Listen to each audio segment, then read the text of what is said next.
Released on the 31st of March 2010, Mount & Blade Warband is the best game ever made. No, wait. Professionalism. Right, sorry about that.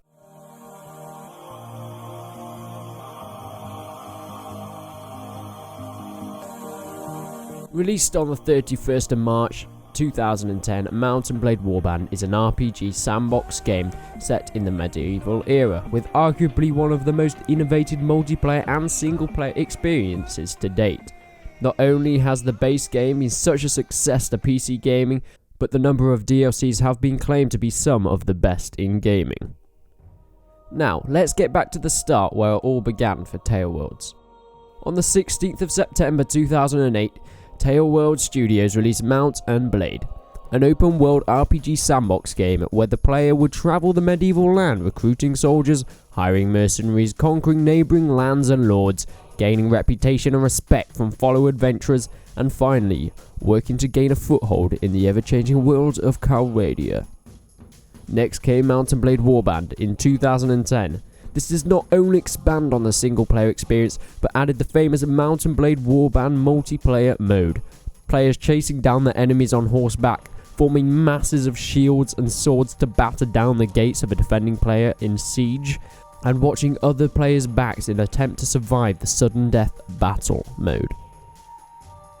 Mount & Blade Warband is the latest full game to be released by Taleworlds, but the modding community and DLCs have kept this game going strong. Next to be released was Mount & Blade with Fire and Sword, which is a standalone expansion for Mount & Blade Warband. It adds new armor, textures, diplomacy, and even the earliest pistols and rifles.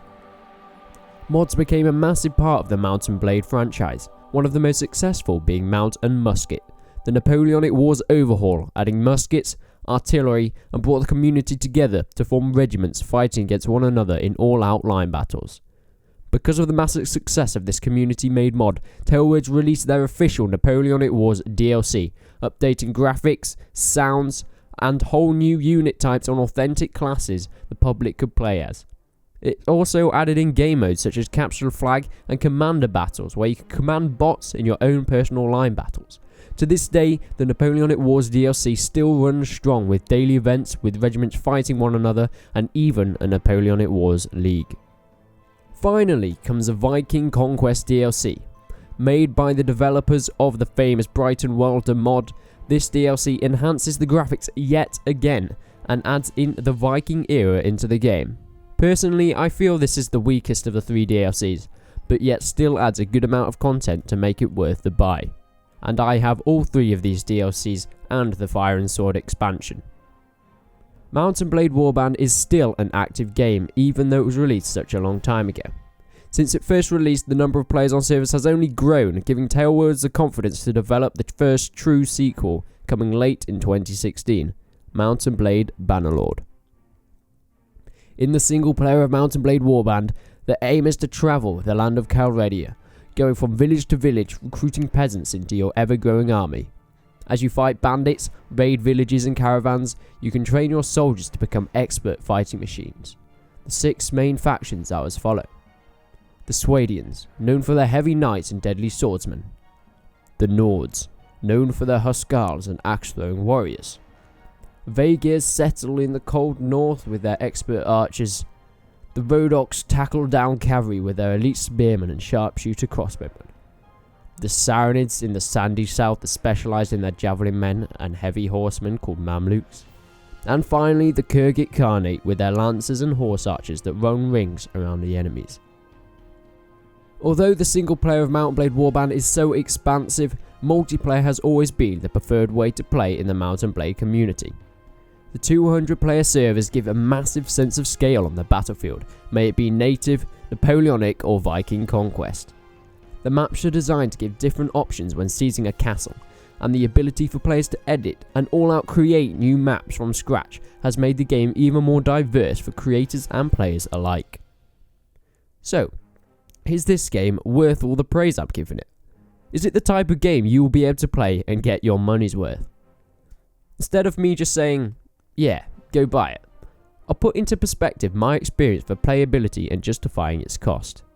To buy Mount & Blade Warband with all the DLCs and the Fire and Sword standalone expansion, this will set you back a mere £26 or about $37 on Steam, but significantly cheaper on third-party sites such as G2A, where it costs you a mind-bogglingly tiny price of £13 and $18. Through my Mount & Blade gaming experience, I racked up nearly 1,180 hours in Rising on all the games and DLCs together.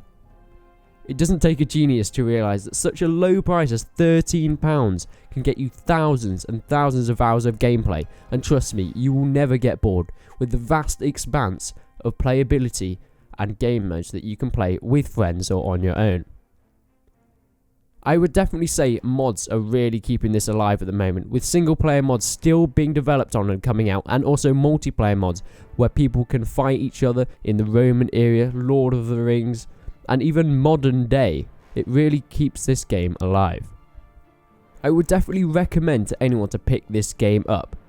One of the big factors that has made this game so successful is its ability to play on almost any machine, bringing people of all backgrounds into one game.